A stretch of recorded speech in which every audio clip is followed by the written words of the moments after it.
Thank you all for attending. My name is Catherine Bolton, the University of Notre Dame, and I organized this panel, Are We Anthropologists or Are We Emergency Responders, as a way of kind of drawing together and meditating on the experience of a group of anthropologists in the US, Europe, and abroad on the Ebola epidemic that began in December 2013 in Guinea and is coming to a close now, and it's actually a very good time to meditate on this now that Sierra Leone has just been declared Ebola-free and Guinea is very close. Liberia did declare its epidemic over, even though this sort of periodic flare-up of cases is something that we need to be continually vigilant about.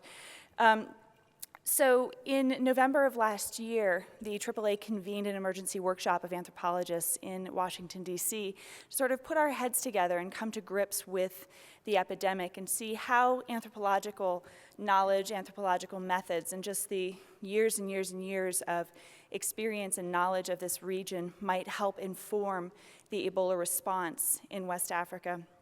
And over the course of the next year up till this point, we have been working on this with the United Nations, with European anthropologists, with various anthropological platforms for knowledge production and dissemination.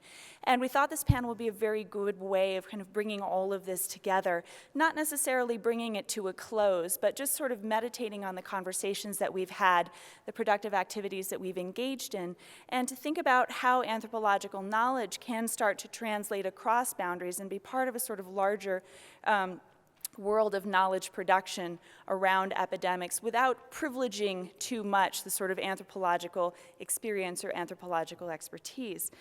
So our panel today originally had 7 panelists on it. There is as much to say about Ebola as there are people who are happy to do the work and to have something valuable to say. But unfortunately, 2 of our panelists, for family reasons, couldn't be here today. That's Janice Graham and Fredleen McCormack Hale. Both were detained by family emergencies. So we're going to organize the panel slightly differently in that we will still go in order with our presenters, but each one will have 18 minutes rather than 15 minutes, which will leave us about 15 minutes at the end for discussion. So on that note, I'd like to introduce our first panelist, Sharon Abramowitz, whose presentation is titled, But I'm Just an Anthropologist, Shifting Hierarchies of Knowledge in the Emergency Ebola Response.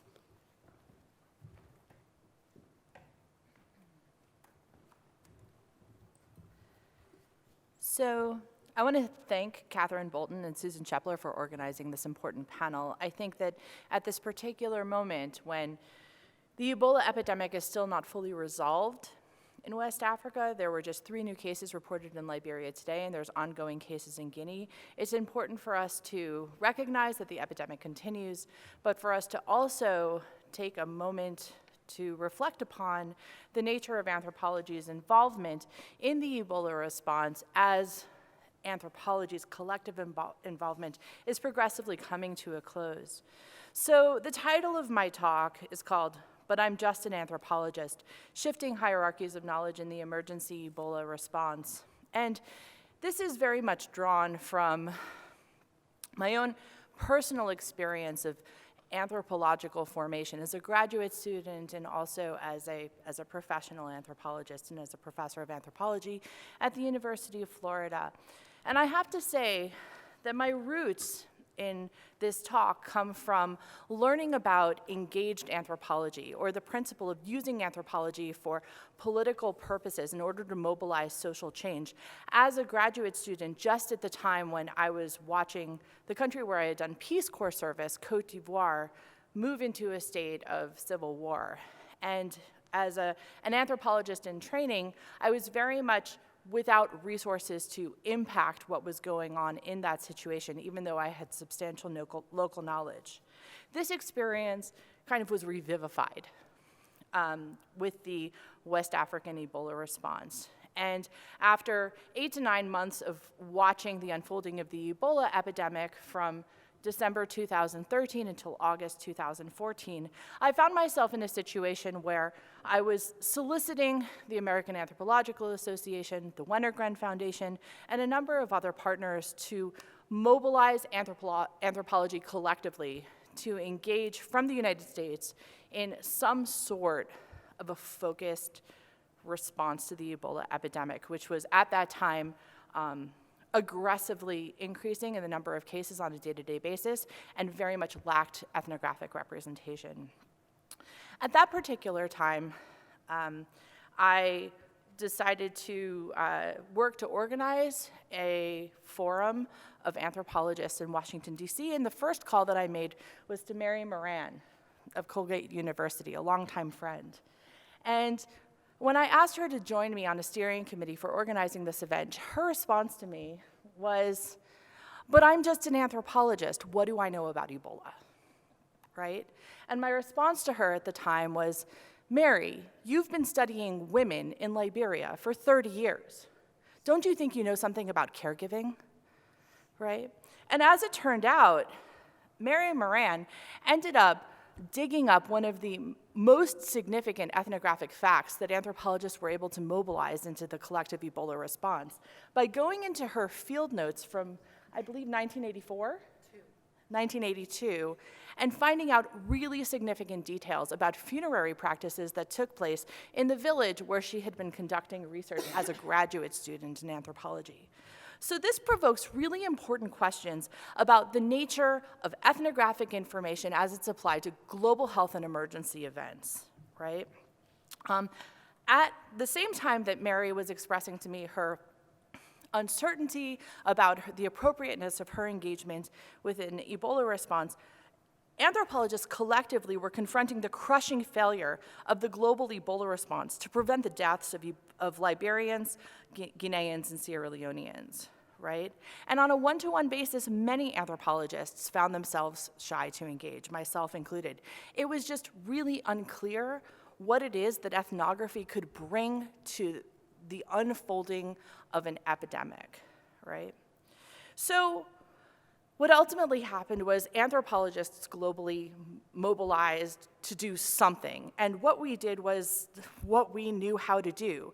The leaders among anthropologists in the region were starting to be included in email circulations with colleagues from the World Bank and people from the IMF and people from the United Nations and the WHO, right? And we were so eager to engage in the debate that we started cutting and pasting like 200 email addresses into our emails, and we started circulating what probably appeared to be slightly mad arguments, theses, literature summaries, and anthropological critiques, right, to all of these global health and humanitarian experts in order to try to introduce something anthropological into the response. And we were doing so very much on an individual basis, right? And once it became clear that these, point-by-point email distributions just kind of weren't working, we started to organize as best as we could. And at this time, Melissa Fairhead and Melissa Leach, Vinh Kim Nguyen, Alice Desclau, myself, and many, many others convened several transnational platforms in order to make ethnographic facts accessible to humanitarian and medical responders who were acting in the region. This resulted in the formation of 3 key platforms: the UK-based Ebola Response Anthropology Platform, the Wenner-Gren American Anthropological Association Ebola Anthropology Initiative, and the Francophone SHS Ebola Network, right? And very, very, very early on, we made an informal agreement together that we would do the best that we could to not compete for authority in humanitarian space about what the role of anthropology was, and that instead we would seek to collaborate. Okay? So we arrived at some common points of agreement. We agreed that we would do the best that we could within the constraints under which we were operating to share information and resources as freely as we possibly could, right? We kind of situated our engagement in the context of a first now, then later time frame. And the first now part was focused on providing constructive information that could help a humanitarian and global health response, and holding on to the right to engage in, shall we say, aggressive critique later when the time was more appropriate, right? we were operating on a premise of open access. So in a context of massive data collection gaps, embargoes on the release of reports, and, shall we say, obsessive confidentiality practices around field-based research, anthropologists used an ethos of open source access to share information, disseminate confidential reports, and provide feedback to those reports and get them back into the hands of key deciders who were involved in the response. These conversations provoked very uncomfortable conversations about what we in anthropology like to call the global hierarchy of evidence that was then in operation in the context of the Ebola response. And at that time, immense financial and human research capabilities were pouring into geospatial mapping and epidemiologic modeling and clinical guidance, and almost no resources were being allocated towards anthropological information, which ultimately was determined to be one of the key touchstones of guiding the response, principally through the mode of understanding communities, treating them with respect, and facilitating this concept, which is not unproblematic in and of itself, this concept of community engagement. It's important to note that there were significant differences in the ways that specific countries engaged with their anthropological experts. The UK mobilized a select group of anthropologists and gave them significant authority over specific tactical choices that were made in the Ebola response. Very early on, the French government allocated an enormous amount of resources to ensure that there was a substantial ethnographic presence in Guinea, where they were operating. The United States government allocated pretty close to zero resources to anthropological knowledge. And I think that this begs some really significant questions about whether or not, at this time, the United States government recognizes the anthropological community to actually be a national resource. And I think that it also begs a question about whether or not the anthropological community wishes to be recognized as a national resource. And I think that this is a conversation that we desperately need to have. So, moving on, we need to think about the kinds of contributions that anthropologists made in this specific context, right? And a key question that emerged very early on was whether or not anthropologists who were not in a position to be able to do fieldwork could in fact have an impact on the situation, right? Collectively as a discipline, we've become so persuaded of this concept of the anthropologist sitting in the village as being our principal purpose and our modality for data collection, that anthropologists who could not be in the village in the midst of the Ebola epidemic didn't exactly know whether or not the information that they had was in fact relevant, right? We weren't sure that if we couldn't be in the village, what it was that we could bring to bear. We didn't know the value of past research, and we certainly didn't know if research that we had collected 10, 15, 20, 30, or 40 years ago was in fact relevant for the current context, right? Fieldwork itself had become a kind of totem for the anthropological community, and it made it a bit timid. It made us a bit timid about asserting our own scientific authority. At the same time that it made the humanitarian and global health communities that have become persuaded that what anthropologists do is sit in the village a little bit distrustful of people who weren't sitting in the village, right? And so we sought alternative ways to frame our insights. We sought alternative models for moving ethnographic information into the context. We sought alternative relationships between the academy and the field. And we sought to mobilize the global resources of information technology, data analysis, and publication. And we also took advantage of the fact that people who weren't in the field had a different relationship with time and analysis than people who were working in the context of an emergency, right? And we tried to connect that up with really increasingly expansive local resources of proximity, access, and the concentration of financial and program resources. Now, in the midst of this, I think that there was, one national entity that really set a key, I don't know how to say, that really kind of established sort of a role model for how anthropology could be engaged in future emergency responses. In the UK, the SAGE Scientific Advisory Committee made a formal decision to give qualitative and quantitative evidence parity in the development of plans and priorities for the Ebola response, right? In the United States, this did not happen. And let me make it clear, it is not for lack of trying, right? The American Anthropological Association and myself and other key individuals who are involved in this side of things tried to contact the White House Office of Science and Technology Policy on numerous occasions in order to facilitate an open conversation between the White House, the Department of Defense, USAID, and the State Department, all of which were key actors in critical aspects of the Ebola response. Not being able to do that, we made a point of trying to crowdsource expert information across the region. We developed political points of inflection and influence. We liaised with people working in country to get data out and analysis and critique in, right? And again, we tolerated the restrictions of the situation in order to restrict our own critiques to ongoing epidemiological and clinical and community engagement work rather than engaging in far more wide-sweeping critiques that we are all well capable of, right? I think that a key issue that was guiding the nature of our intervention and actually made it quite powerful was a fundamental understanding of culture as being something that was much more obdurate and sticky than humanitarian and global health understandings of culture, right? Anthropologists understand culture as being something that is reproduced through generations, even in the context of emergencies, okay? And humanitarian and global health responders were wondering whether or not the demand to change particular kinds of social practices were going to completely change culture altogether. And much of our understanding of culture comes out of a fundamentally compassionate stance of anthropology towards people and local communities and a concern with fundamental human dignity, right?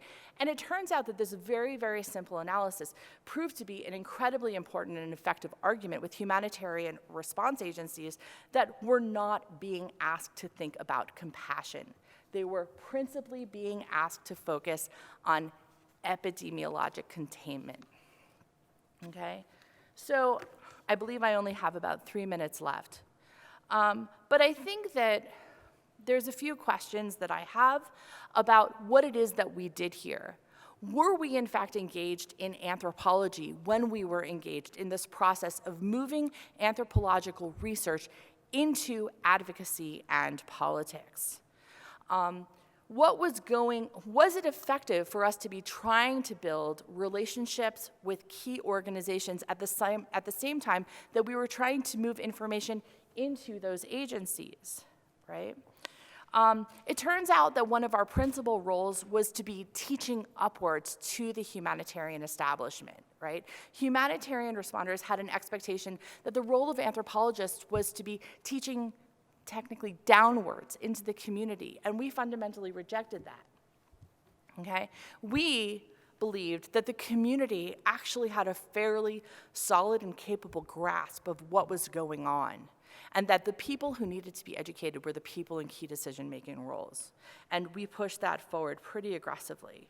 We had the attributes of a 21st century political resistance or protest movement, and we were heavily dependent on the mobilization of email, Skype, social media, listservs, and websites. But we lacked critical political capabilities that exist in far more traditional political mobilizations, right? Like, we lacked a formal grassroots political structure, we had an ephemeral duration, we lacked resources, and really, to be honest, we lacked an agenda, right? We just wanted the representation of communities to be a real thing, and we strove to be advocates for that without a clear sense of focus.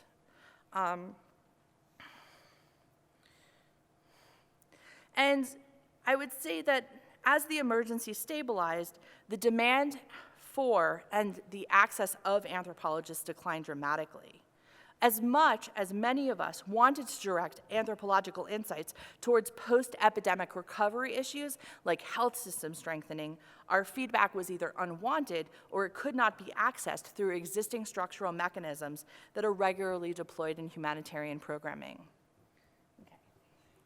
So I just want to mention in my last minute and a half a few of the legacies of this initiative and some of the ongoing challenges that we face. I'm happy to say that as of today, there is a huge demand from global health and humanitarian bodies for anthropological engagement at the highest levels. Unfortunately, that demand keeps taking place in rooms where we are not present, right? In the last 3 months alone, I've heard of several different occasions where high-level meetings are taking place, and the entire first day of conferences is spent with people saying, we really need the anthropologists here, but where are the anthropologists, right? To date, we have established one single precedent for demanding qualitative data parity with quantitative data. We need to sustain this demand in our scientific institutions. We did effectively create a climate of moral accountability for humanitarian response, and we demanded attention to basic human dignity and a respect for communities. And I think that that's not something that can be overlooked, right?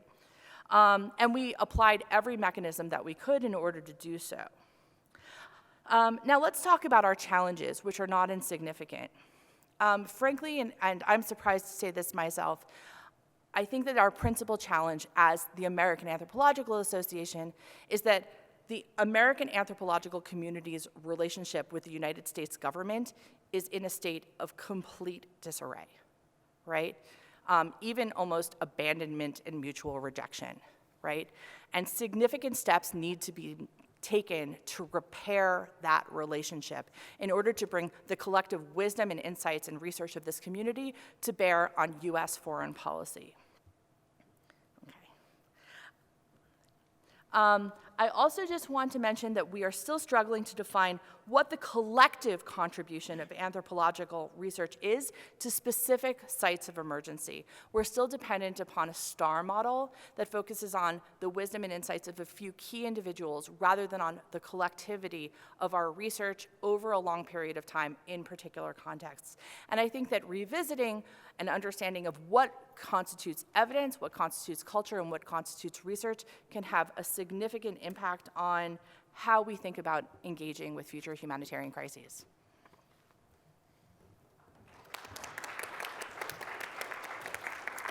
Thank you, Sharon.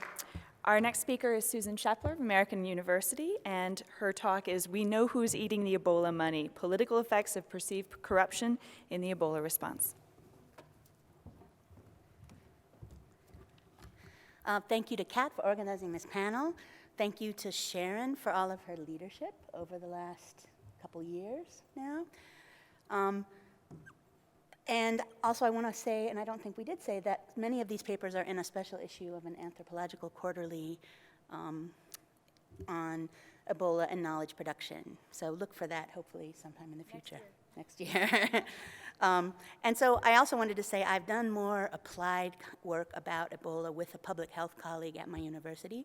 But what I'm presenting here today is sort of where I've gone with the more anthropological side of the work, since we're a room full of anthropologists. So I hope that's all right. The Ebola crisis reveals certain underlying power relations. And I've chosen to think through what is revealed by the Ebola crisis by focusing on money as one site among many possible sites for engagement.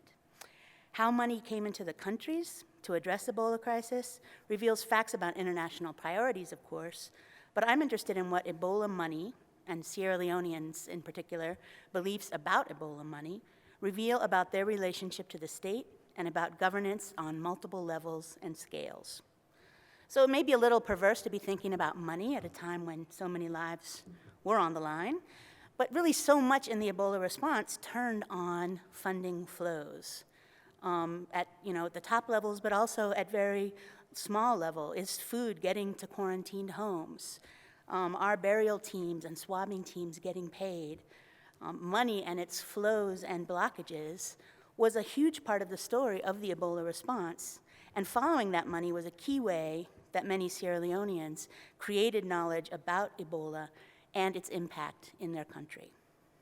So this is a 30-page paper, out of which I've cut a lot, so I hope I didn't get the wrong things. But in the sections to follow, I will review some theories of state fragility, informality, and corruption. I'll then trace people's responses to the Ebola crisis through a number of different moments, at each point reflecting on how their concerns about how Ebola money was being spent illuminate their expectations of the state. And I'll argue that the Ebola crisis reveals people's contradictory relationships to their states, wherein they simultaneously completely mistrust their politicians and look to politicians for more, for addressing the crisis. So the question is sort of how can they simultaneously both completely distrust and only think to look to politicians for guidance. And then finally, I'll turn to Sierra Leone's relationship to the international community and how the Ebola money flowed at that level, concluding that the state's weakness is produced in part by its place in an international system. So very briefly on corruption and state weakness. Corruption or state fragility or weakness is used to explain in part why Ebola was able to take hold and spread in the region as it did. In addition to the slow response by the WHO, there's a lot of blame cast on the Ghanaian, Sierra Leonean, and Liberian ministries of health for downplaying the threat at the beginning of the outbreak rather than admitting the danger. So this has certainly become a common way of thinking about the role of the 3 weak states as factors contributing to the spread of the disease. The international community's general approach to these weak West African states is to claim that local institutions and structures are not to be trusted and therefore need to be strengthened by outside interventions. In contrast to this very common discourse of West African state weakness and corruption is a large, more anthropological body of literature that talks about state informality, something like Africa Works, et cetera, that demands that African states be understood on their own terms rather than as always falling short of an ideal. That is, it's more important and interesting to describe how African states actually function than to continuously talk about what they are not. And in addition, the post-war Sierra Leonean and Liberian states have very different relationships to the international community because of the massive post-conflict interventions both of them received. This has affected ordinary citizens' understandings and expectations about how donor money works. More than most people on the planet, I would argue, Sierra Leoneans and Liberians are well acquainted with the network of intergovernmental organizations, international NGOs, their national and local governments and local NGO partners, that whole system. And they have some well-established views about how donor money works or does not work in their communities. Indeed, it's precisely the past decade of post-war international engagement that has created the expectation among Sierra Leoneans and Liberians particularly, that government and NGO personnel were in fact enriching themselves off of international health-related funds, or what I'm going to call Ebola money. This history has created both trust and mistrust and has engendered very specific ideas about the nature and practice of African sovereignty. It's these very relations and expectations that I claim Ebola has revealed and tested. So I'm going to go through a couple different moments that I was in the field. I was actually in Sierra Leone or Liberia in April 2014, July, August 2014, and then again in January 2015. And those different moments have showed me that circumstances changed very quickly over the months of the Ebola crisis. The system put in place to respond to Ebola was built from scratch and was changing throughout the response to the spread of the disease and to other lessons learned about best practices in other places. People's reactions to Ebola were changing throughout as well, as they slowly came to believe that it was a real threat. Therefore, to forward my goal of looking at the Ebola crisis with respect to money and the state, I'm going to focus on a number of different moments, roughly corresponding to my periods in the field. So in my very earliest interactions, so this is April 2014, there was a great deal of doubt about whether Ebola even existed at all. In Sierra Leone, we'd heard that it was in Guinea. We weren't sure what that meant. After all, most people had never heard of this disease. And money was a big part of their doubt from the very beginning. Many people assured me that Ebola was made up as a way for politicians and their allies to enrich themselves. I believe that their certainty that elites would make up a story to fool international donors was a direct result of their experience during the post-war years. In Liberia, I heard very specific stories about doctors who were infecting people with Ebola in order to increase the number of cases they could report. I also heard stories about specific numbers of dollars that the Ministry of Health officials had already eaten behind this Ebola. I argued in a blog post at the time that this disbelief was not based on people's ignorance, but rather on long experience of a government that traded on people's suffering to enrich themselves. And the rumors were plentiful and targeted many different groups for blame. Some thought Ebola was a US bioweapons program gone awry. Others thought it was started by pharmaceutical companies in order to test new vaccines. There were also rumors with a spiritual dimension. Some said that Ebola was God's punishment, and only praying and washing with salt water could protect the faithful. Some said Ebola was a new kind of witchcraft, and that a particular pocket of fatalities in Port Loko district was caused by the crash of a witch plane. But you will notice that in all of these rumors, the putative motivation is greed, whether for money, whether for worldly or otherworldly power, or most relevant to my argument here, money. Those early days also made very clear to me the informality of the state and its response to Ebola. So I'm going to give a brief little ethnographic vignette here. One day in August, I visited the UU building in Freetown, which is where many of the main ministries are located, including the Ministry of Health. I was accompanying a friend of mine who's the director of an association of NGOs who was trying to resolve an issue with the government's quarantine of Kenema district. One of her member NGOs ran a poultry farm that was just outside the city cordon, and that person needed permission to cross in order to feed a building full of hungry chickens. If you couldn't get there, all the investment would be lost. At the time, people were worried about food shortages in the face of Ebola, so part of the argument was the necessity of keeping up food production. Our visit around the building was like many other visits I've made there, frustratingly inefficient to an outsider, and made up of long greetings and personal connections. We got to the Ministry of Health section. We're told the minister was in a very important meeting off-site, which is hardly surprising at the time. So we asked who else we could talk to, but nobody knew the answer. The system was brand new. Some of the secretaries were complaining to my friend that even with Ebola, the building was dry. That is, they were expecting Ebola money to be coming in, and it wasn't trickling through, so something was up. And they were right. Not long after this point, the Ministry of Health was removed from the task of coordinating, and a military man was put in charge of the national Ebola response with headquarters elsewhere. Someone suggested that since our issue involved chickens, maybe we should try the Ministry of Agriculture. So we went to a different floor of the building. We were directed to the sub-minister for animal husbandry. And again, the official rules for the cordon did not seem to be in evidence, and the informality of the state is the way things happened. The resolution of the problem finally involved finding someone in the office who knew the guy who was running the checkpoint, and he had his mobile number, called him and said, "Oh, remember me from that wedding? I was the uncle of the bride." And through that kind of connection, they were able to get an exception for my friend's client NGO.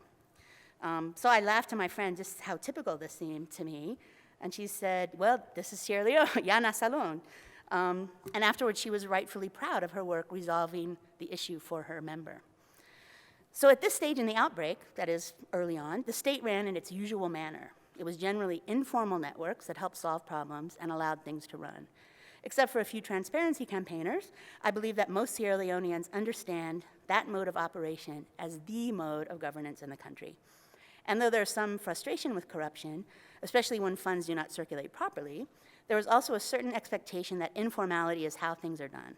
And in the case of Ebola, that meant that some people would have to eat some of the Ebola money in order for the system to function. So now a later moment. Things it's at the peak, and I call this section Irón Pasmac. It's too much. The Ebola crisis is an important juncture, and I think it will continue to be, in people's relationship to the state and to their expectation of good governance. So after all those initial doubts about whether Ebola was even real, at a certain point it became clear that people were dying in large numbers and that their own government was not up to the task of addressing Ebola. And so after people realized that danger, this is when we saw the interesting shift to the simultaneous distrust of the state and desire for the state to do more. At the height of the crisis, resources were a primary need. People needed things like soap, beds, hospitals. They realized they needed international intervention. In order to keep the system working, there was a need for hazard pay for health workers and burial teams. And as more and more international money flooded in, there was an appreciation of the engagement of the international community and the debate about the proper role for national government. Again, this was conditioned by the experience of the post-war period. People saw some evidence of Ebola money around town, but were never really sure if it was being spent correctly. We interviewed a group of women selling fruit on a main road in Freetown. We didn't ask them about money, but that's what they wanted to talk about. So one said, "Some people are using this Ebola to make money. Yes, let us not forget that the higher rate of Ebola cases, the more income is coming into the country. It is very bad. Some deaths are not Ebola related, but they're all counted as Ebola deaths to inflate the count in order to get funding. Some people don't want Ebola to go away because they don't want to lose their jobs, as many workers are paid like 200,000 leones a week. They inflate the number of cases so that the United Nations will keep pouring money into the country. We don't see how that money is utilized, nothing, not even sanitizers or buckets." Then I asked, "Well, who's squandering this money?" And she said, "We don't know. We hear that thousands of dollars are sent to the country to fight Ebola, but we don't see the money, and we don't know how the money is used. Those responsible are chopping the money or eating the money. Many nations are already here to help, for example, the Cubans, the British, Nigerians, and many others, but the sickness has not been brought under control. The government of the day is responsible, and they are accountable for all of the funds that come into the country. It is the government that eats the Ebola money. The money doesn't come to me or to any ministry directly. All monies are sent directly to the government, and they are responsible for disbursing money, but we don't see how this is done." So although people saw some evidence of how the government was spending the money, there was still always doubt about whether it was being done properly. Notice that even though they had very little trust in their government, they still looked to the government as the appropriate place, the appropriate institution to control how international money would be spent. And even during the height of the outbreak, the belief that there was corruption in the system led to doubts about all different aspects. So one example is a building contractor in Bo who said, "Even the tests they do, I'm not convinced they follow the instructions. I think they do it in order to increase the number of Ebola patients. I don't really believe in the tests. I think it's a way of getting more money coming in." I'll cut more, okay. In the West, when we think of the impact of corruption on the fight against Ebola, we think about supplies gone missing, maybe hospitals not built. But Sierra Leoneans expected a certain amount of corruption, and that expectation led them to doubt a great deal about the response, and yet at the same time yearn for the state in times of extreme duress and loss. Cutting another great vignette. You guys are just going to have to read the journal article. So finally, international community. I'm sort of pivoting now from what happened within the Sierra Leonean state to looking at how that's related to the international community's engagement. The millions of dollars in the Sierra Leone government's Ebola budget pale in comparison to the billions in the budget of the international community actors.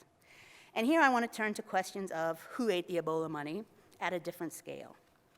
In an article for Newsweek and elsewhere, journalist Amy Maxman, we were just talking about her, reported that the worldwide budget for the Ebola outbreak was $3.3 billion US. And she found that the majority of that money went to international staff rather than to frontline health workers. In fact, she reported less than 2% of the $3.3 billion in donations to fight Ebola were earmarked for frontline staff. Instead, the vast majority of money donated from taxpayers of the UK, the US, and 24 other countries went directly to Western agencies and more than 100 non-governmental organizations and the UN. So in a way, the Sierra Leonean public was right to doubt who was eating the Ebola money. Simons and Abdullahi reported that the priorities of donors were not always the same as the people of the affected countries or their governments. The United Nations budgeted more to fly aid workers around West Africa than to pay Sierra Leonean health workers. $96.3 million just to fly aid workers around, compared to $23.7 million to frontline health workers. It was also reported that Save the Children spent $12 million on Ebola treatment centers that ended up serving 280 people, versus state nurses who cared for the vast majority of Ebola cases and who were desperate for their extra $80 a week in hazard pay. So the key point I want to make is that although there's more expectation of corruption in West African governments, the international community's money is much bigger and actually faces less accountability in how it is spent. So what do we call corruption and why? The Sierra Leoneans I've met, I think, have a better understanding of the complexity here. Whereas the default Western casting of the situation is that African governments are not to be trusted, but international agencies are motivated by good, and their expertise includes knowing the right ways to spend money.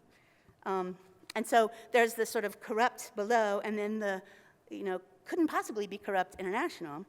And yet some African observers were very critical of how Western agencies were spending their money, including complaining about how white aid workers were spending their allowances publicly enjoying themselves on the beaches. And they thought how uncalled for this was. And this also repeats some of the critiques we heard about UN peacekeepers during the war. I've argued so far about these Ebola money flows, and particularly about how regular people in Sierra Leone saw and understood these flows in relation to the state. And this discussion brings us finally to the questions of sovereignty. Almost done. Will Reno argued that the sovereignty of weak states was created more by their position within an international system of states than through any supposed contract between the state and the people. But I want to argue for another role for the Sierra Leonean weak state, as revealed by the Ebola crisis. I believe Sierra Leoneans understand their state's relationship to the international system more than the international interveners do. They know that their state is defined by its relationship to richer, more powerful states and donors, but they also realize the unique role that their state can and must play as an intermediary. Indeed, I believe that, just as I've argued for local understandings of corruption as the way that Africa works to Sierra Leoneans, stateness to them means that something which serves as an intermediary to powerful and well-funded international groups.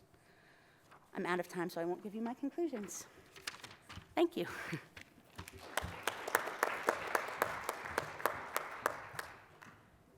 Thank you so much, Susan. And I'm still hoping we'll have time for questions at the end, so hopefully there will be a question about Susan's conclusions. So our next speaker is Mary Moran of Colgate University, and her talk is titled Missing Bodies and Secret Funerals, Discourses of Safe and Dignified Burials in the Liberian Ebola Crisis.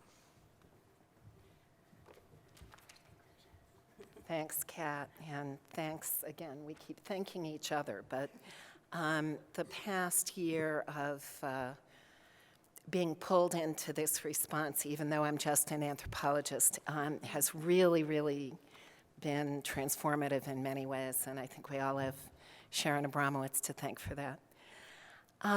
Anthropology as a domain of knowledge production is notoriously particularistic. But even within that domain, one of the few acknowledged universals is that all human societies mark the threshold between life and death. And indeed, archaeological evidence of intentional burial, grave goods, mortuary rituals are considered a signature of our species.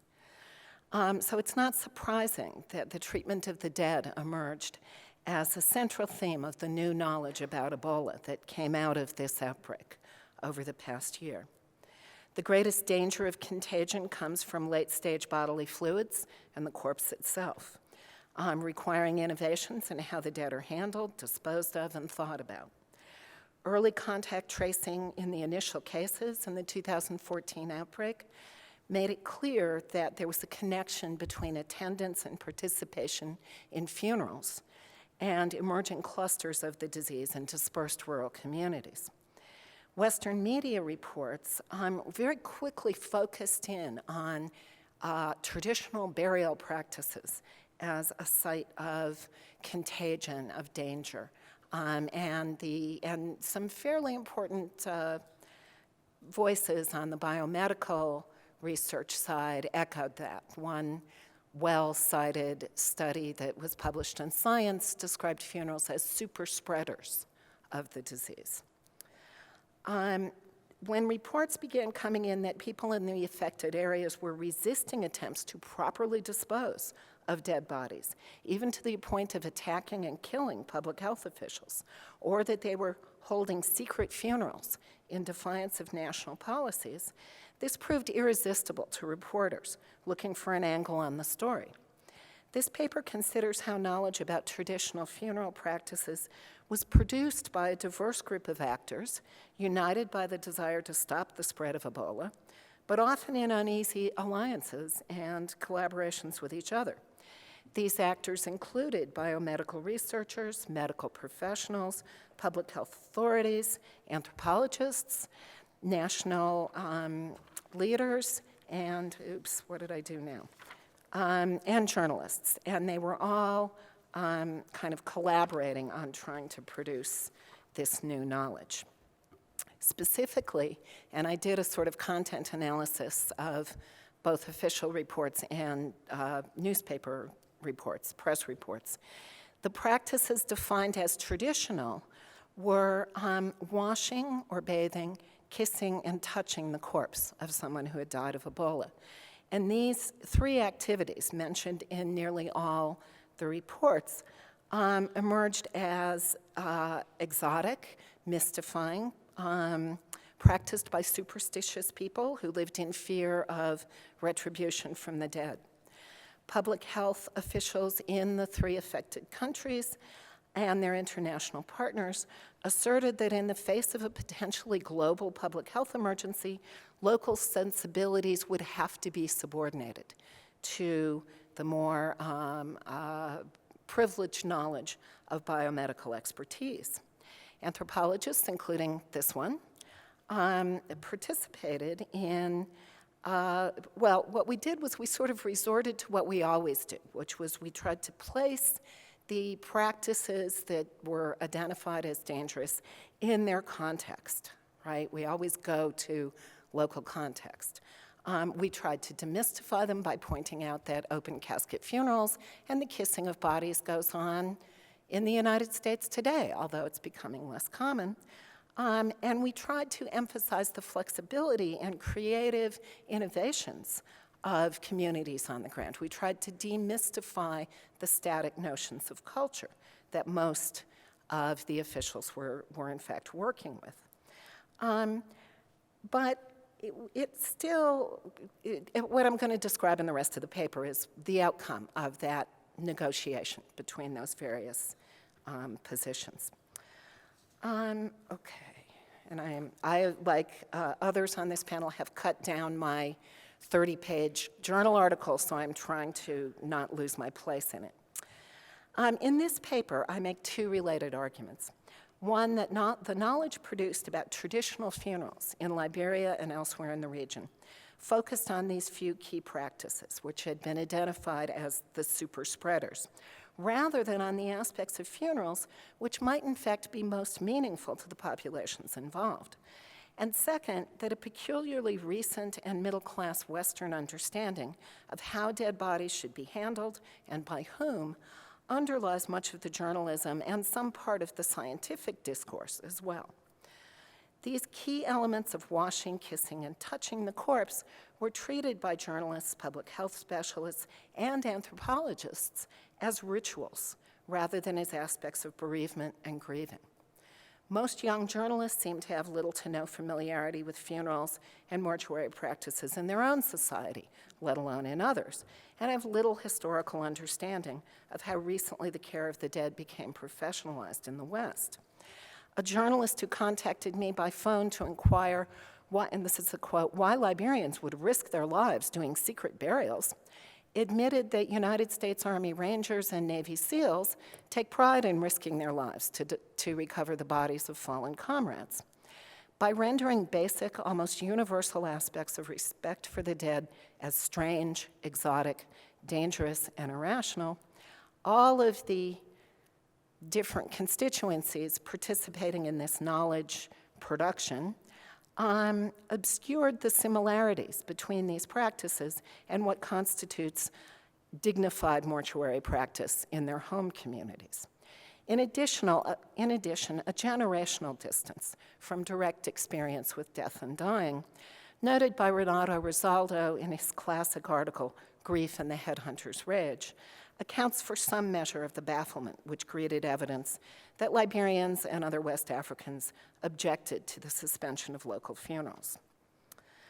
Okay, I am skipping. In late October of 2014, after numerous reports of physical attacks on space-suited burial teams, the World Health Organization issued new guidelines for safe and dignified burials of a person who has died from confirmed or suspected Ebola virus disease, and it was announced with great fanfare. According to the WHO Media Center, the protocol was developed by an interdisciplinary team in partnership with the International Federation of the Red Cross and Red Crescent, the World Council of Churches, Islamic Relief, Caritas International, and World Vision. In addition, this is a quote, a team of unidentified medical anthropologists also contributed meaningful, safe alternatives for touching and bathing dead bodies, developed from research into the cultural significance and values of burial practices in the affected countries. Consultation with religious leaders resulted in separate guidelines for Christian and Muslim burials, and emphasis was placed on working with local definitions of what is meant by dignified burial. The new procedure was published as a series of PowerPoint slides, illustrated with pictures, clearly as part of a training regimen intended for burial teams, but also as kind of a publication by the WHO and an attempt to communicate their efforts to work with the information that anthropologists were being asked to provide.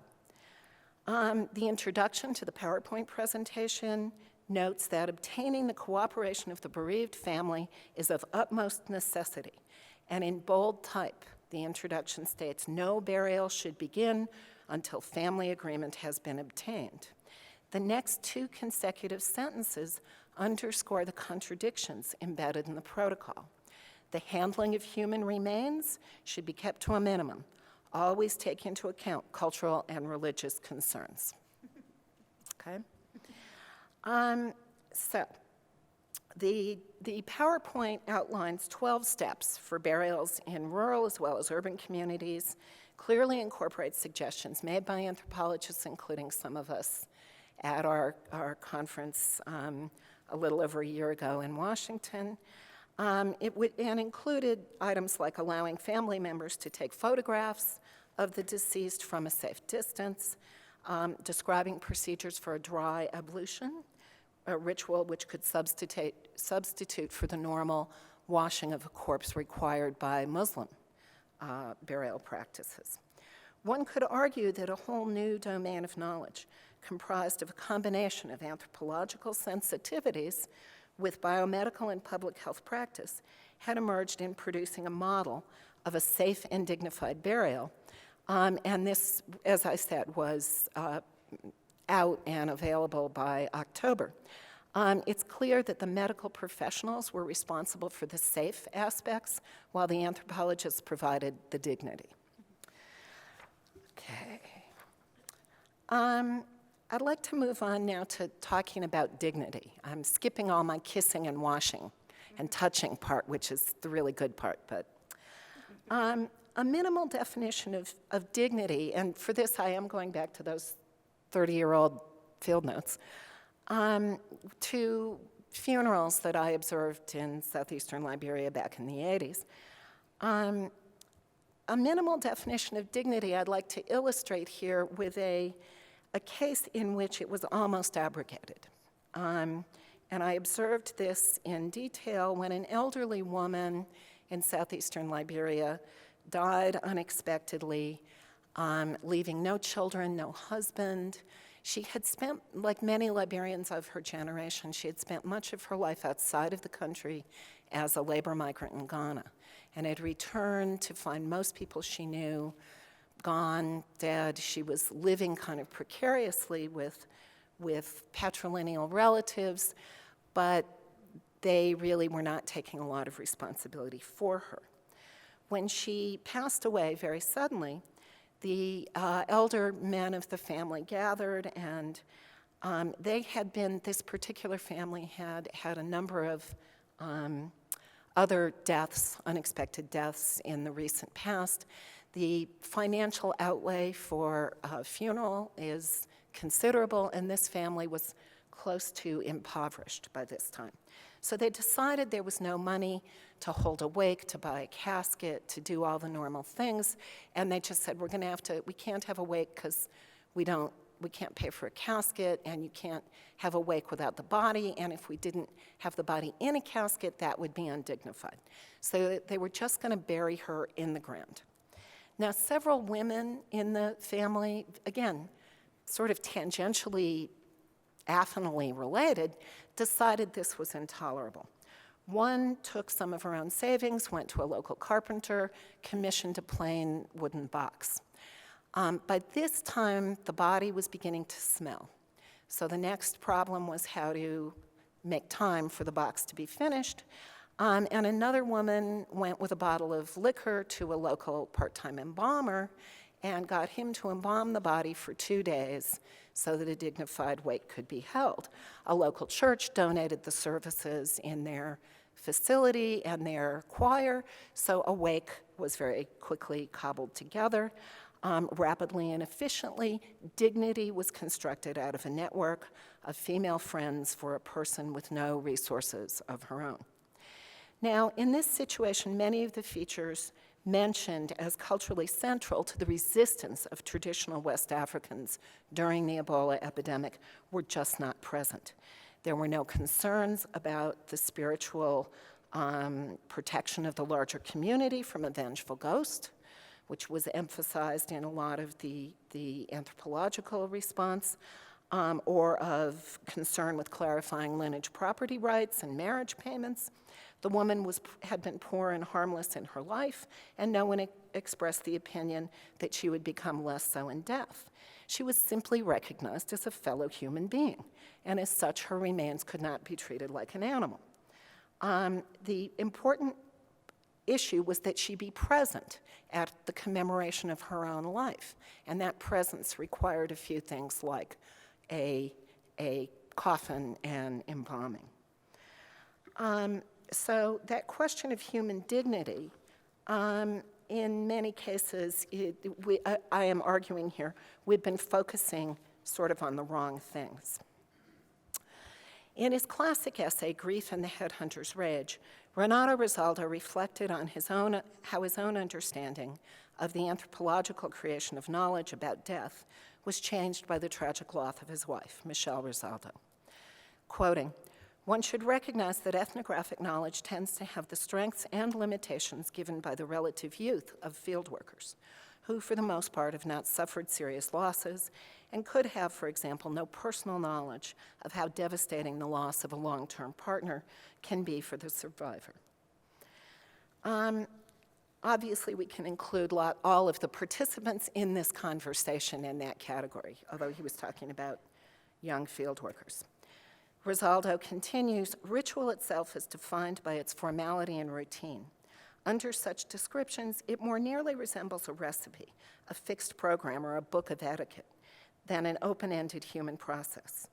Ethnographies that in this manner eliminate intense emotions not only distort their descriptions, but remove potentially key variables from their explanation."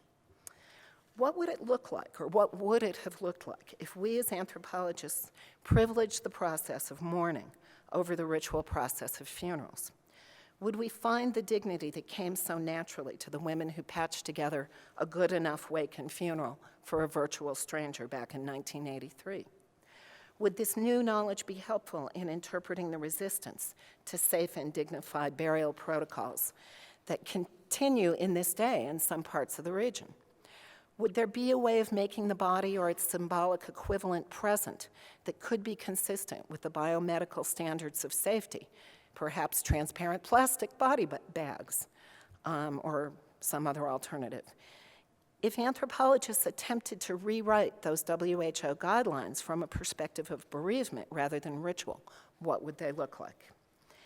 In proposing modifications to ritual as the solution to the non-compliance of Liberians and their neighbors with biomedical practices of Ebola containment, anthropologists helped to create a specific kind of knowledge about funerals, but perhaps also helped to obfuscate certain kinds of knowledge about emotional responses to sudden devastating loss. Our emphasis on flexibility and innovation in local practice, a position taken to directly confront the mainstream understanding of African cultures as static and tradition-bound, has resulted in welcome new perspectives for our colleagues in biomedical fields and for our collaborations with them in future outbreaks or humanitarian challenges. But has it gotten us any closer to the experience visited upon Liberians and their neighbors in the last year? Again, Rosaldo reminds us, funeral rituals do not contain all the complex processes of bereavement. Ritual and bereavement should not be collapsed into one another. because they neither fully encapsulate nor fully explain one another. Instead, rituals are often but points along a number of longer processual trajectories. Hence my image of ritual as a crossroads where distinct life processes intersect.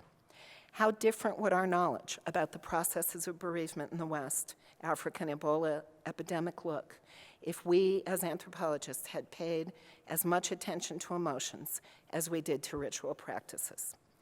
And would the last two sentences, would the Western public's understanding be altered if journalists had reminded their audiences that in the not-so-distant past, American and European families processed their dead at home, washed them, dressed them, posed them for wakekeeping in their own parlors, and sometimes even included them in lifelike tableaus with living family members for cherished photographic keepsakes?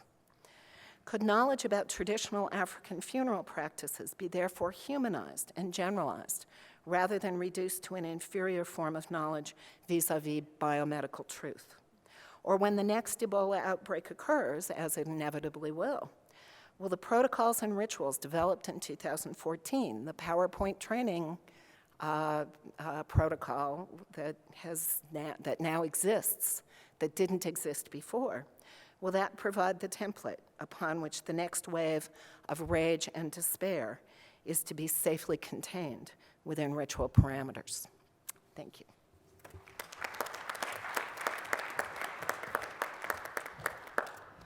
Thank you very much, Mary. Our next speaker is Anita Schroven from the Max Planck Institute for Social Anthropology, and her talk is titled Almost There and Back Again, Knowledge Production and Translation During the Ebola Outbreak. Thank you, Kat. Thank you so much. I don't know why this is happening. Okay. For organizing this panel, and thank you to all of the previous speakers. I have very little more to add, so I changed my presentation around a little bit, so bear with me. The Ebola outbreak in West Africa changed many relationships between researchers and informants, between academic institutions and humanitarian agencies, or did it? Hence my title, Almost There and Back Again. With a mediatized need for anthropology and a willingness amongst anthropologists to engage with the global health machineries, a new professional match seems to have been made. Ebola seems a very powerful tool or a phenomenon that redefines relationships. A colleague who has just come back from a study of borders in Central African Republic relayed to me the information that while the different warring factions in the country raid their border posts regularly, they do not raid the Ebola equipment that they have to check travelers who come into or leave the country. Although this machinery has long run out of juice, if you will, of batteries, of disinfectants, etc., these remain symbolically unraided. But to come back to the region of our interest today, of which you have heard a lot from my previous predecessors, many things have been uncertain at the beginning of the outbreak. Amongst them, there was a certainty about medical knowledge. While a lot of information has been collected, how much more robust medical knowledge is there on Ebola? Epidemiological questions of transmissions in general and in survivors in particular have received researchers and international media's recent attentions. Another realm of uncertainty, however, was identified as the so-called local socio-cultural practices, as the speakers before me have so eloquently explored. The problem thus identified called for cultural experts and anthropologists to help. But what challenges exactly could be addressed by such an intervention? What kind of expertise was sought by those organizations, and what kind of questions were posed that needed answering? The short answer seems straightforward, as a key problem was identified to be cultural anthropologists as the experts should come in. So they were recruited to UN organizations or transferred within larger aid organizations to suddenly work in the West African area, or they were hired from universities to conduct specific research. Others participated remotely in ways that Sharon has sketched out for us in the first talk of this panel. To explore this context today, I will talk to you a little bit about who is an expert and what an expert can speak about and can speak to, and contrast that with the anthropological experiences in the larger Ebola response. Part of the inquiry will be into different perspectives into crisis and exceptionality as perceived by some actors involved in the production of the Ebola intervention. And hence, I will start to restructure my talk. I have been working on a very different topic in this area in Guinea called Forécaria. For my thesis in 2006-07, I spent a classical year of fieldwork in that area and was lured back there, if you will, by Sharon's initiative of the Washington meeting in 2014. So I'm going to give you a little bit of an example from my work that I try to do in this context.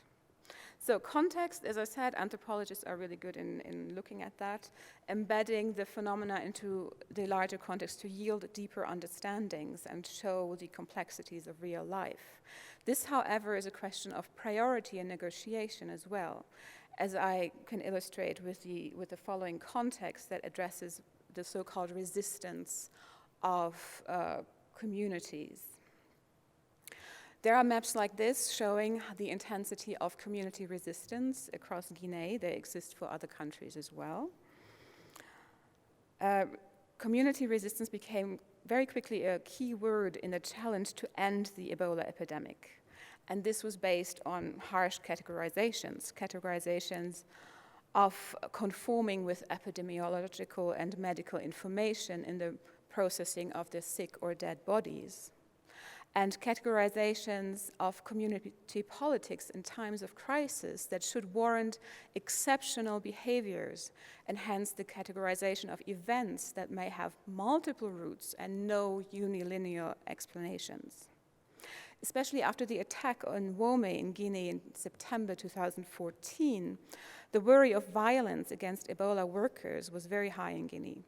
So when discussions on violent events with informants in this area, very far removed from Wome, if you will, didn't lead anywhere, I was really wondering. I was calling these people that I have been keeping in touch with from 2007 onwards remotely by telephone, later by Skype and email, as technology progressed in that area. And with this concern of the Ebola outbreak, I was very, very much biasing our conversations towards this idea of the Ebola outbreak and the crisis that was there, whereas my informants in various communities in this prefecture relayed very different stories, mainly contextualizing information about some violent incidents, for example, that had very different explanations, very different causes. Whether this was killing of politicians or military personnel in the Benna area of the prefecture, or the killing of, or nearly deadly attacks on Baptist priests on the island of Kabak later on. Their explanations were not mirroring my engagement with Ebola. Some of these events of killings or violent attacks made it to the international level, being subsumed under the larger Ebola-resistant context, revealing how powerful a machinery was set in motion, relaying everything to Ebola. There was no space for alternative narratives, even though, especially in September 2014, when Ebola was already raging in neighboring countries, it was not such a high concern in this specific area. This map is a bit complicated. It shows you the whole region, 3 countries, by territorial units. The red-colored territorial units are those that have at least one case of suspected or confirmed Ebola linked to them. So September 2014, you see in the second row, second to your left, second from the left, that this area, Furikaria, is already red. There had been a few cases of Ebola, but there has not been yet this idea that Ebola is a big crisis here in this specific area. It was constructed and understood as being remote to Wome, remote to Forest Guinea, but also remote in the sense of international news filtering through to the area, that it was a real concern in Monrovia and Freetown, a real concern in Liberia as a whole, in Sierra Leone as a whole, but it wasn't there in Furikaria. So, as I said, there was no specific reference in our conversations to Ebola other than me trying to engage with the topic. The advent of institutions, the advent of infrastructure that was linked to Ebola, like screening centers, like the later treatment center that came to the town, was also contextualized a little bit differently because of the experience that these people have had from vertical medical health interventions that happened in a tight collaboration of government forces and international NGOs. For example, in 2012, a cholera outbreak that surpassed its seasonal occurrence in very particular areas of the prefecture prompted a large MSF intervention. But again, the understanding was that it was very specific areas within Furikaria, within the larger prefecture.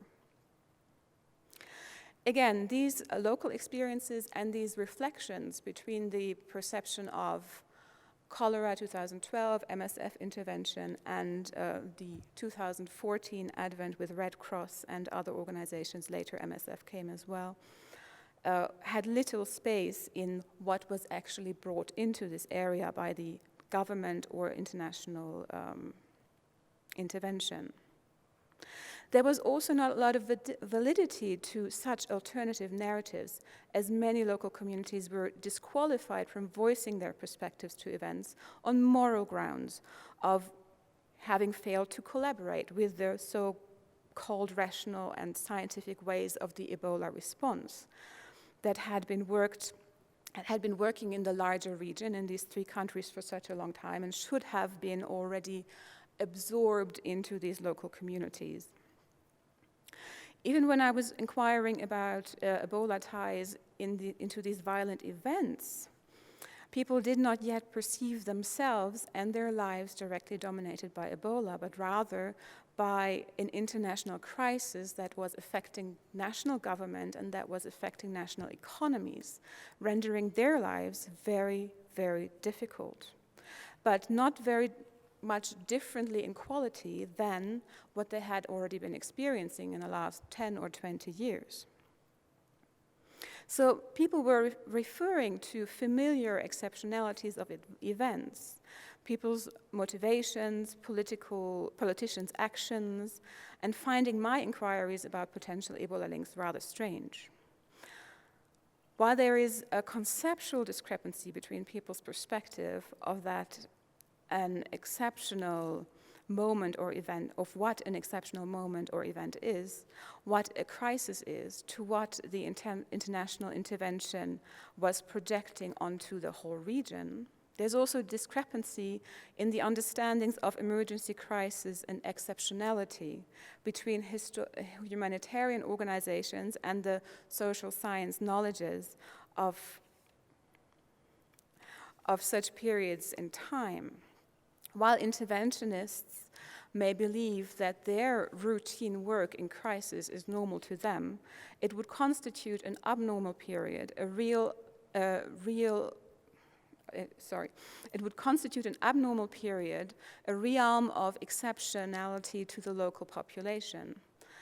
That is, that this population may perceive it as merely a nuance in a notion of perpetual crisis, of a life that has been so familiar for such a long time, has little relevance to these considerations of international interventions.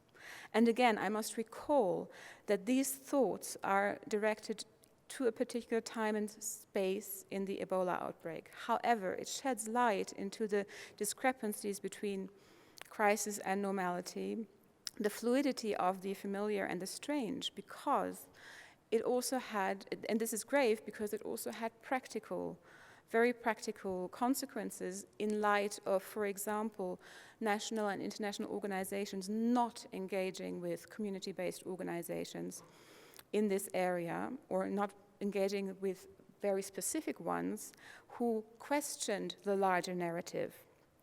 And they were potentially too outspoken about other concerns than Ebola as such, than the biomedical dimensions of Ebola. Or some of the actors were relegated to so-called community mobilization or contact tracing activities, even though their capacities might have been much better employed elsewhere. How much time do I have? Oh, okay. So to come back to the larger reflections,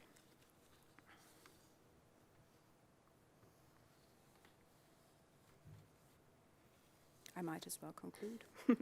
So in many instances, anthropologists became in the larger response, the assumed communicators and translators and simultaneous interpreters of knowledge into several directions, as I sketched out my conversations with informants in For Icaria, but trying to link up these concerns and also these people, these CBOs, with other institutional structures that were newly coming in or that had already been established in Guinea.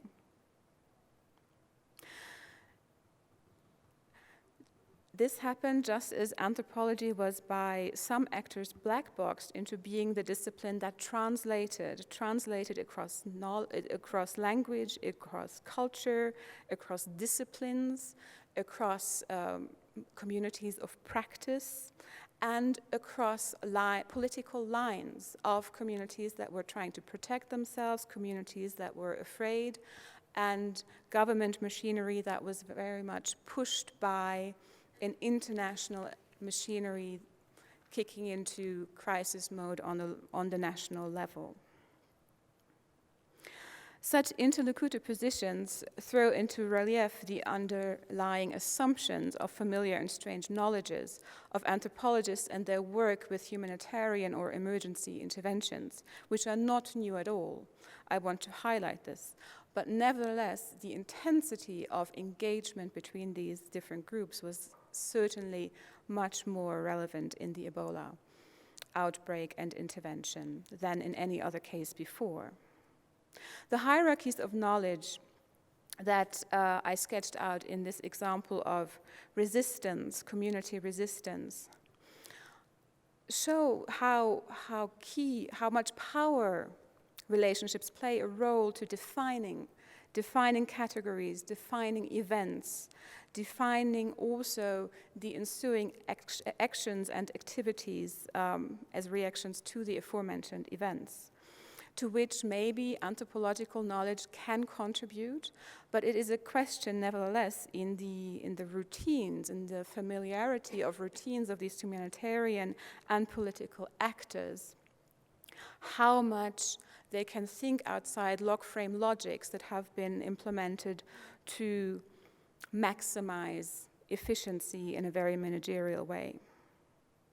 While the Ebola outbreak provided for many a moment of strange encounters with familiar faces, institutions, and logics, there may be little new about these dynamics after all. However, anthropology as a field of contributing to humanitarian intervention has become significantly more visible, just as the recognition for the kind of information, the kind of knowledge it can bring to an intervention. Again, while the intensity of recognition may be new, the call for such knowledge, for such kind of knowledgeable engagements is not new at all. Thank you very much for your attention.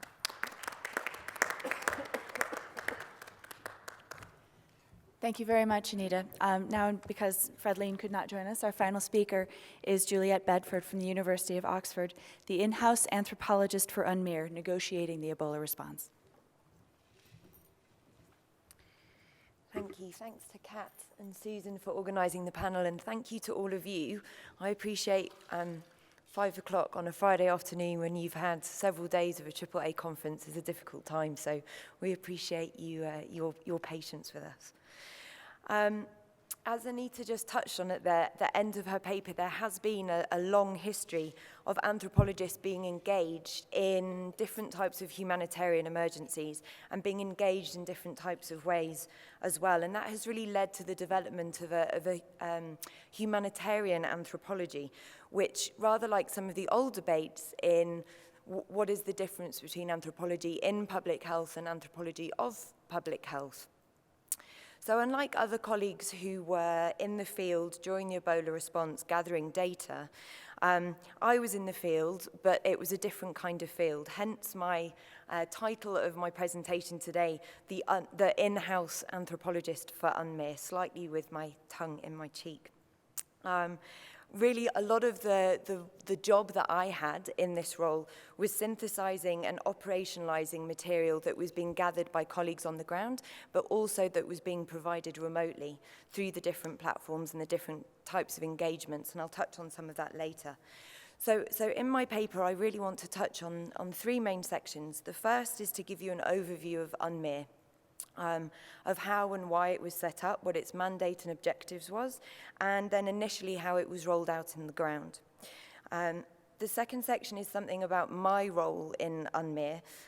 You know, anthropologists love to be reflexive, and something about actually deploying within a UN emergency mission, and what's that like, in terms of something to do with the duties and the positioning of being part of that kind of mission. And then leading on from that, I'll conclude with a few thoughts or thoughts about future considerations building on this experience. So on the 18th of September 2014, the UN Security Council unanimously adopted Resolution 2177, determining that the EVD outbreak was a threat to international peace and security, and urging an upscale response from UN member states and from the system to address the Ebola outbreak. The resolution acknowledged that actions that were already being taken by countries, by the 3 most affected countries in the region, but stated that the national governments may not have the capacity to respond to the outbreak. So noting a letter dated the 29th of August to the UN Secretary-General Ban Ki-moon, the presidents of the 3 most affected countries, quote, requested a comprehensive response to the outbreak, including a coordinated international response. And the resolution stressed that there was a need for all relevant UN entities to coordinate their efforts to assist both the national, regional, and international aspects of the response. Interestingly, it's worth noting that the resolution had 134 co-sponsors, which is actually the largest number of co-sponsors in the history of the UN. The subsequent day, 19th of September 2014, the General Assembly then adopted Resolution 69/1 on actions about how to defeat the Ebola outbreak, and the UN Secretary-General announced the formation of the first ever UN Emergency Health Mission, the United Nations Mission for Ebola Emergency Response, UNMIR. The SG stated, quote, that it was the SG stated that it was his, quote, intention that the mission will exist only as long as it is necessary to stem the crisis. When Ebola virus disease no longer poses a grave threat to the people of the infected countries, the mission will have achieved its objectives and it will be disbanded. So UNMIR's central role was really one of aligning and coordinating the international response in support of the national response plans. Its mandate was to focus on operations, to provide overall coordination structure for all of the operational work within the UN across the three most affected countries. And it was tasked with duties including identifying priorities, meeting logistical needs, implementing activities at the request of the national governments, aligning support with other actors, and delivering effective analysis, reporting, and communication. So the mission was led under the strategic leadership of Dr. David Nabarro, who became the UN Special Envoy on Ebola. And it was initially headed by Anthony Bambry, who was appointed the UN SRSG, or the Special Representative of the Secretary General, for the initial phase of the mission, so from the end of September through until the 3rd of January 2015. The second phase was then led by Ismail Ahmed, who led the mission from January until the end of April, before he moved to be the UN Special Envoy to Yemen. And Peter Graf then took over in the leadership role from April through until when UNMIR closed on the 31st of July. Prior to that, Peter was actually the ECM, or the Ebola Crisis Manager in Liberia, having moved over from the WHO at the start of that outbreak. So the establishment of UNMIR was actually unprecedented in several ways, and I just want to highlight 4 of them to you. It was the first ever UN health mission. Secondly, for the first time, the mandate was actually given by the UN General Assembly, and the mandates are usually given by the Security Council, so that was a second difference.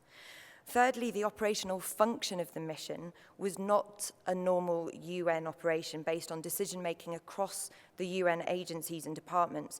Rather, it was a mission that was focused on decision and crisis management action. And fourthly, the mission was formally established incredibly rapidly, around 5 days, which I think is a UN record. In fact, the deployment of UNMIR began immediately after the 29th, after the Security Council and the General Assembly had met.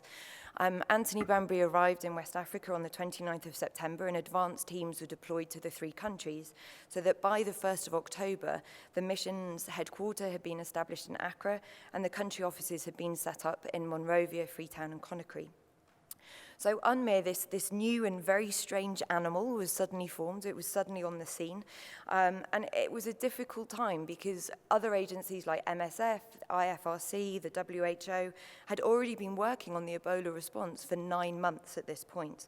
There was no broad consensus about what the objectives of UNMIR were, what strategy was needed, how things were going to be implemented, or who had responsibility for what. So to some degree, this was the purpose behind what came to be known as the UNMIR Planning Conference, which was held in Accra from the 15th to the 17th of October. And to that meeting, many of the senior leadership came. So Dr. David Nabarro was there, Susanna Makora, who's the chef de cabinet of the Secretary General, Bruce Aylward, the Deputy Director of the WHO. I believe Margaret Chan was there at the beginning of the opening as well. Ertharin Cousin, the Director of the WFP, plus participants from the World Bank, from CDC, DFID, UNICEF, and other agencies. So the conference produced an operational framework which defined the scope of the crisis and also assigned responsibilities in the response. And you'll remember that there was 4 or 5 distinct pillars. The IFRC was given the leadership for dead body management. UNICEF took the leadership for social mobilization and community engagement. The 3 countries were not invited to the conference, and we can talk about that, the reasons why and the benefits and negative sides to that. So after the conference, Tony Bambry actually flew to the 3 countries to meet and consult with the presidents to get their buy-in into the framework, and similarly to change the framework so that it was properly aligned with the national response plans.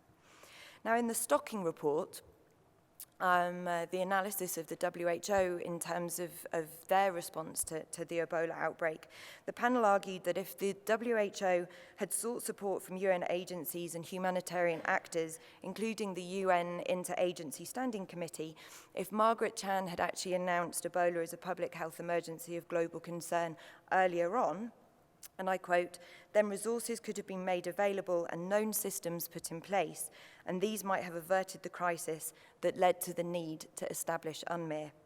So for all of UNMIR's flaws, and there were many, and as I'm sure you know, it's now been recognized that that sort of structure will not be adopted again in future health emergencies.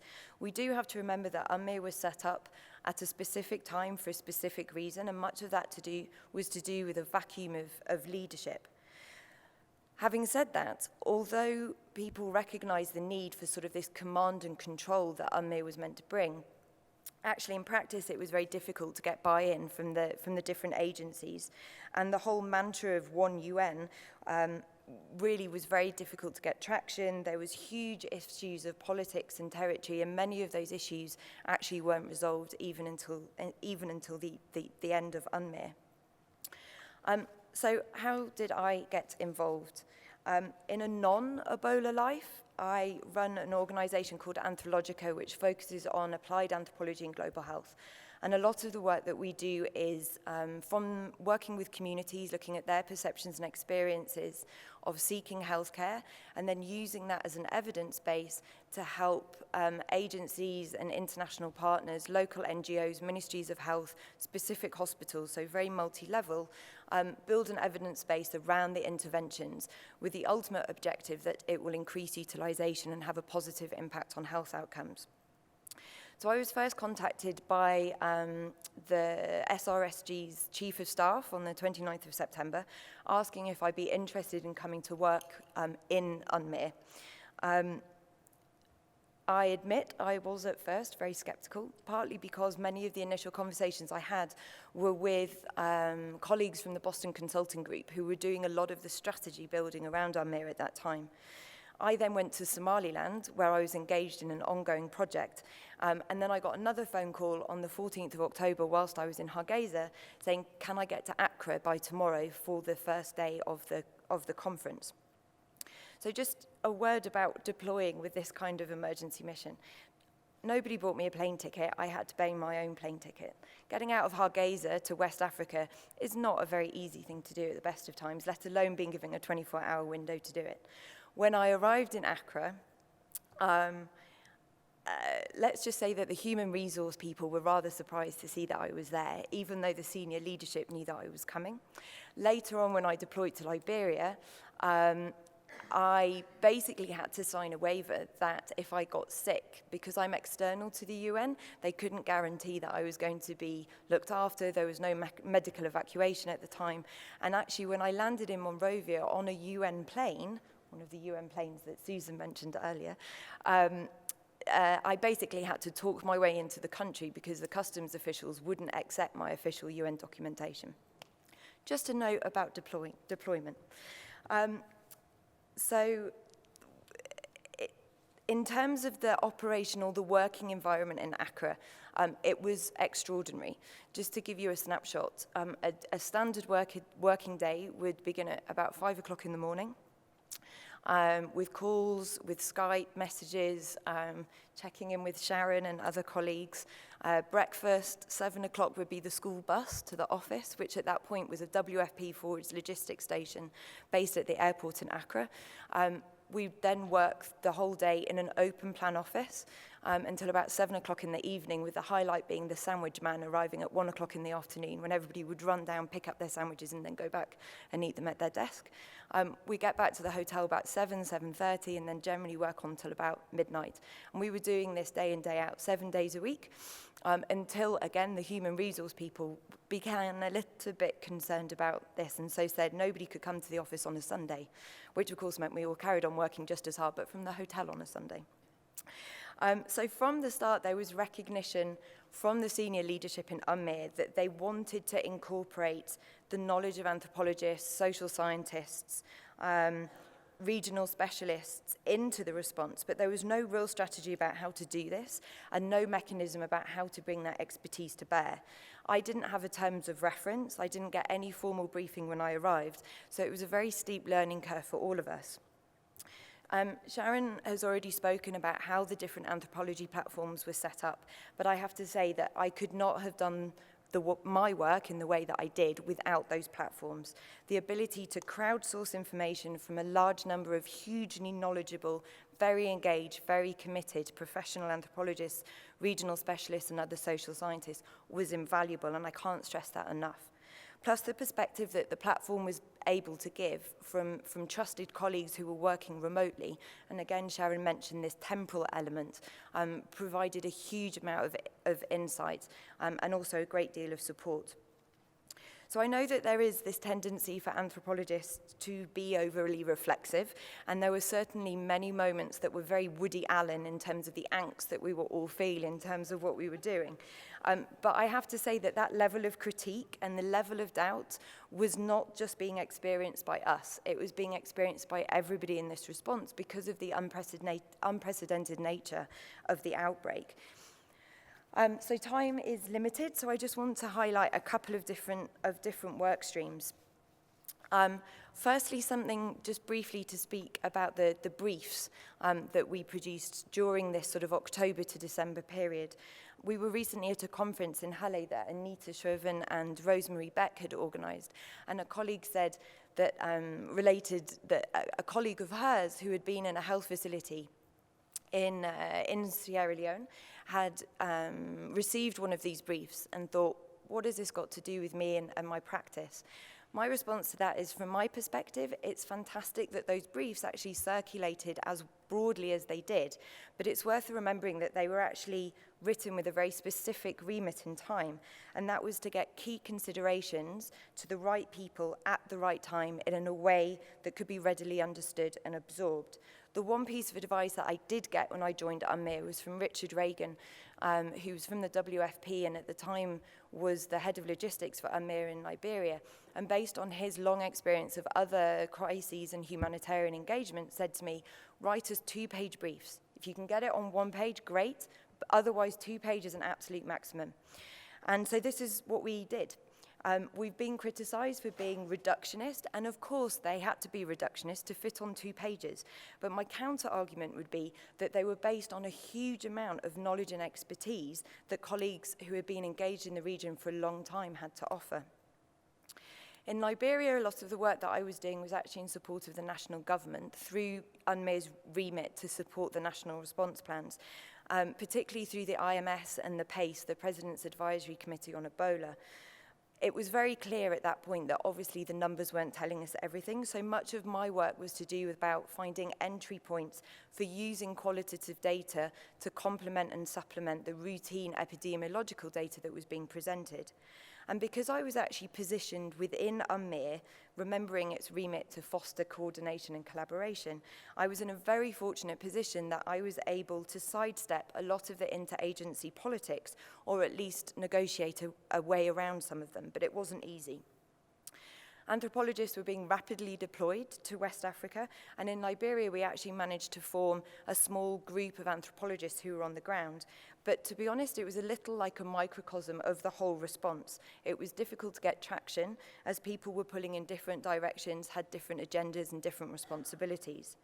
There was also a question about who was deployed in terms of working in an emergency context, and it certainly isn't for everybody, not only in terms of the pressure of that operating environment, but also in terms of being in a position to rapidly analyze and operationalize data, and then to take responsibility for decisions that are being made on the basis of the information that you're providing.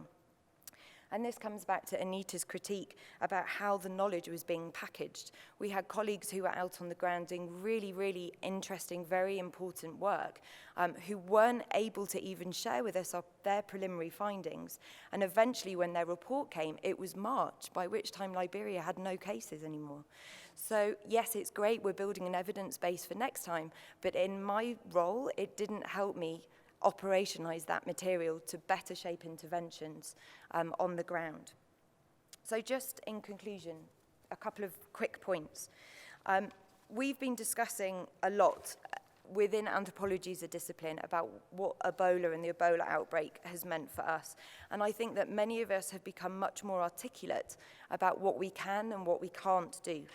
There's still a need to manage expectations, and of course this idea of sending out an anthropologist as a silver bullet to solve community resistance is highly problematic, but there is momentum around the value of our expertise.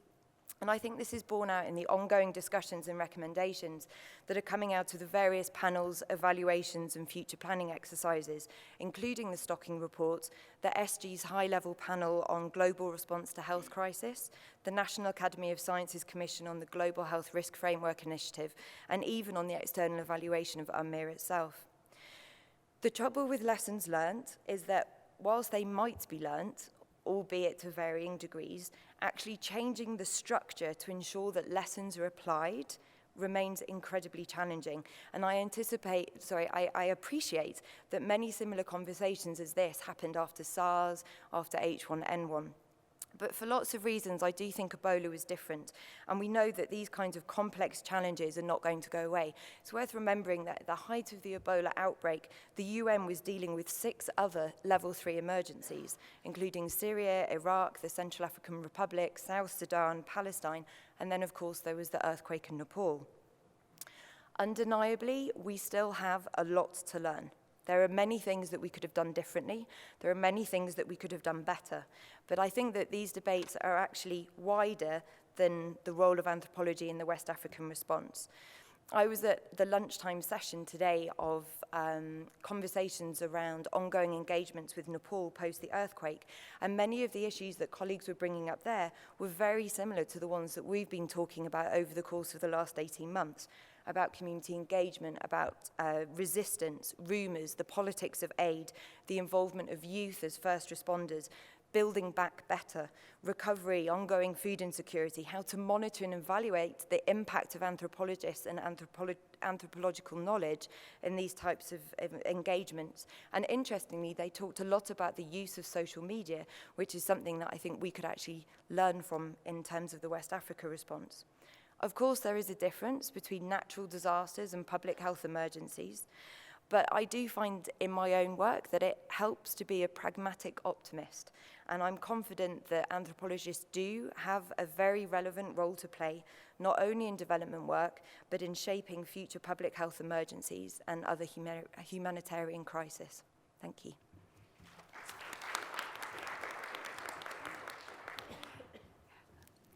All good intentions come to problematic ends when you give panelists more time, then they take more time, and they get even more time.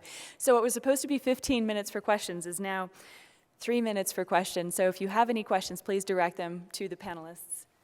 Yes.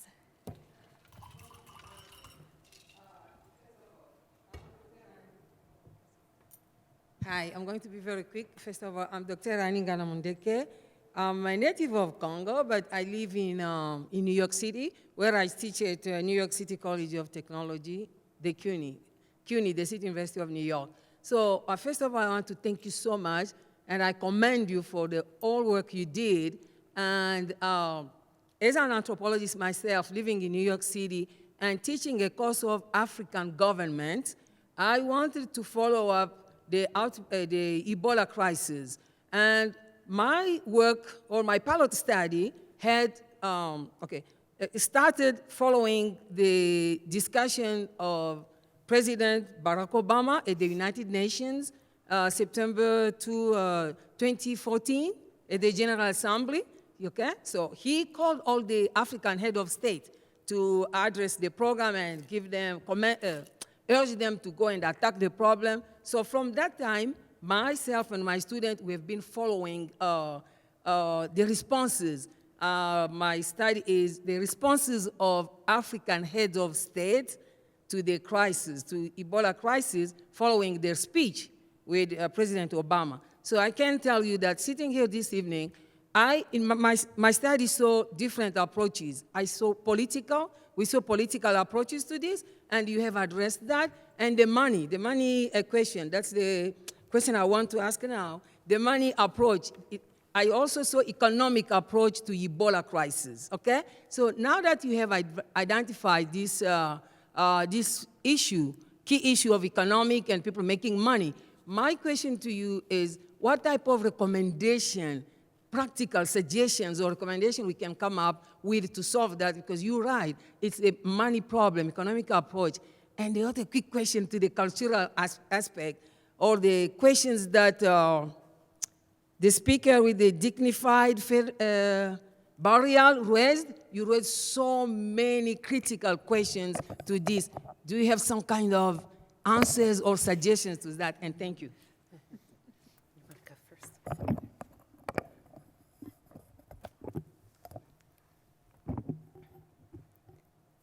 Practical recommendations, that's hard. I was saying last night that I think my intervention is much more about us understanding, I want to shift donors' ways of thinking more than I'm interested in shaping African polities somehow. So I think if my recommendation would be try to get people to understand that if people have critiques about the corruption of the response, not to just sort of shuffle that off, but to take that as a central piece of why they are effective or not. That it's not just about why can't ignorant Africans accept the germ theory of disease, and instead say why do they believe the things that they do, and often it's for very good reasons. I don't know if that's a practical application, but that's my answer. And I guess I'm not sure I've got a practical answer either, except that I do think the tendency to focus on ritual as just a kind of set of repeated practices does wash out the common humanity in the way that all people respond to death and bereavement and grief and loss. And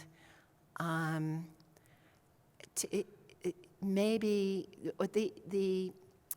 the set of PowerPoints that I analyze a little more closely in the longer version of the paper,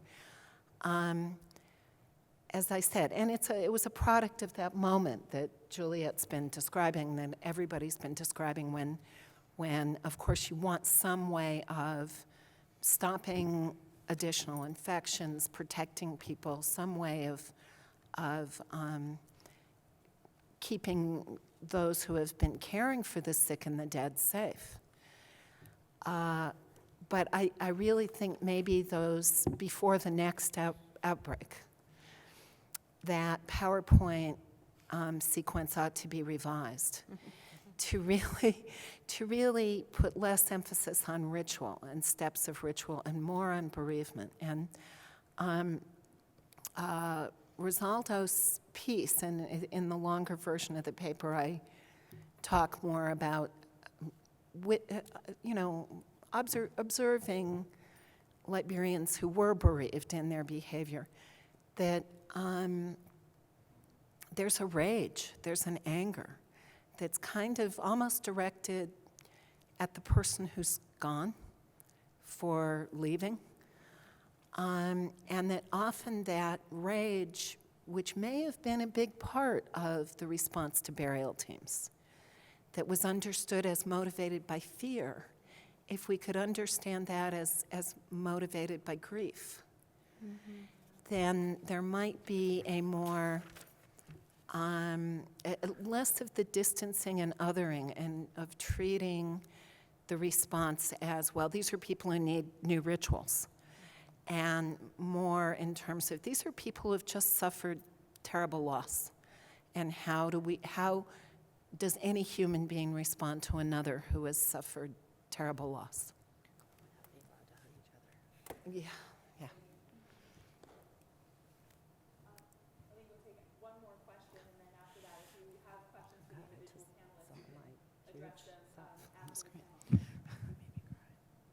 Hi, I'm Robert Hahn, and I work at the Centers for Disease Control.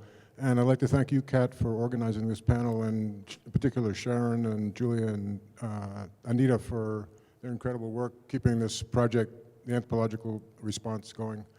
I also think a couple comments. I think the Ebola response has elicited the greatest request for anthropological input that CDC has ever shown, and also the greatest response from the AAA and other organizations to an international crisis. And I think we should, and I think we all agree that we should carry this momentum forward and organize a proactive way of responding to these crises. I wanted to ask a question. I was particularly interested in what, Anita, you raised about resistance. I'd like to describe for you the setting at CDC where there's a room full of public health people, epidemiologists, mostly physicians, sitting around watching 30 screens of crises going on around the world, concerned with this crisis in Ebola in West Africa and the United States that is explosive and threatening, difficult to predict, numbers of deaths and horrendous suffering in these countries and internationally. And these people don't have a very good understanding of the cultures and the settings and the beliefs of the people that I don't, but you all know about.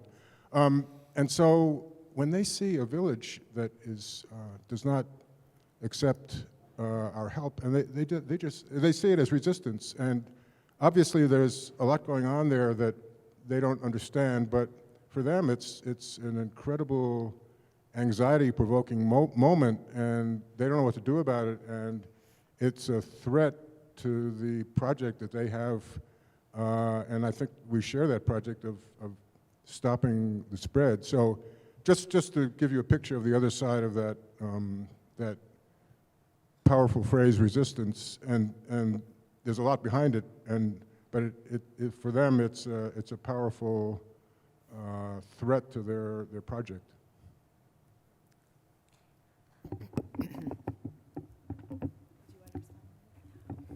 Just briefly, thank you so much for highlighting this, because clearly it is not just a phenomenon that happened in Guinea or in any of the other two countries, but something that is occurring worldwide in these kind of situations where crisis is happening.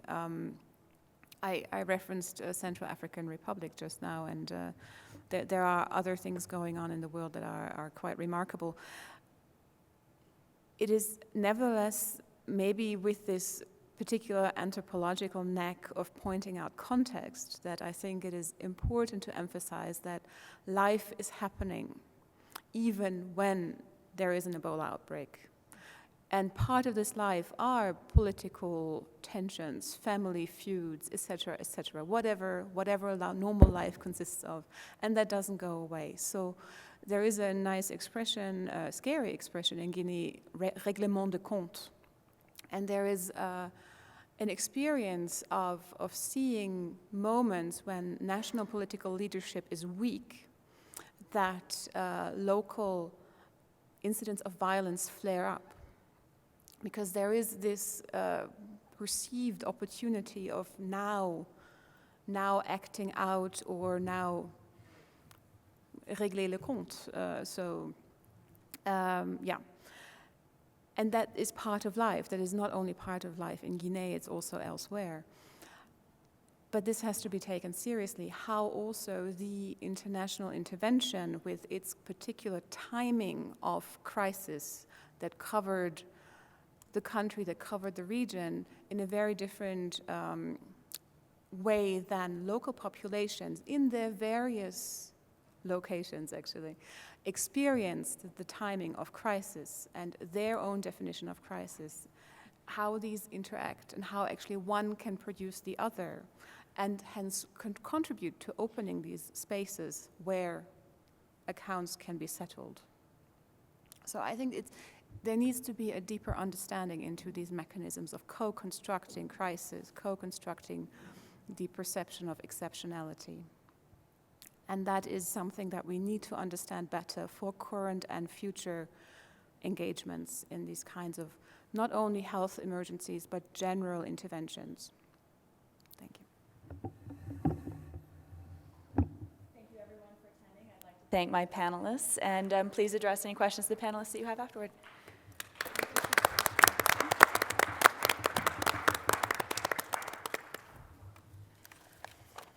Thank you, ladies.